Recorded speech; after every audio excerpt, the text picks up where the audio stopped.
বিশ্বকাপ শুরুর আগেই আর্জেন্টিনা শিবিরে বড় ধাক্কা। স্কোয়াড থেকে বাদ পড়তে পারেন একাধিক তারকা। বিশ্বকাপ শুরু হতে আর মাত্র কিছুদিন বাকি, আর ঠিক এই মুহূর্তেই আর্জেন্টিনা শিবিরে বেজে উঠেছে সতর্ক সংকেত। দলের খেলোয়াড়দের ফিটনেস নিয়ে চরম কঠোর অবস্থান নিতে যাচ্ছেন মাস্টারমাইন্ড কোচ লিওনেল স্কালোনি। ঠিক কী ঘটছে আলবিসেলেস্তে শিবিরে? 10 জনের ইনজুরি শঙ্কা।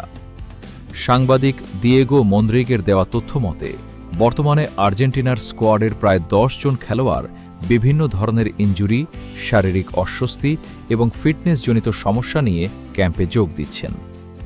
টুর্নামেন্টের আগে দলের এত বড় অংশের আনফিট থাকা নিঃসন্দেহে চিন্তার কারণ।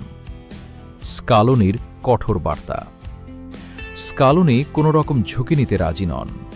বিশ্বকাপের মিশন শুরুর আগে অনুশীলনে খেলোয়াড়দের সর্বোচ্চ পরীক্ষা নিতে যাচ্ছেন তিনি। কড়া বার্তা দেওয়া হয়েছে, অনুশীলনে যারা নিজেদের শতভাগ ফিট প্রমাণ করতে পারবেন না তাদের সরাসরি স্কোয়াড থেকে কেটে দেওয়া হতে পারে। বিশ্বকাপের মতো মঞ্চে তীব্র লড়াইয়ের জন্য শতভাগ ফিট দলের কোনো বিকল্প নেই, আর স্কালোনি সেটাই নিশ্চিত করতে চান। কিন্তু প্রশ্ন হল, শেষ মুহূর্তে যদি কোনো বড় তারকা বাদ পড়েন তবে তা আর্জেন্টিনার বিশ্বকাপ স্বপ্নে কতটা প্রভাব ফেলবে?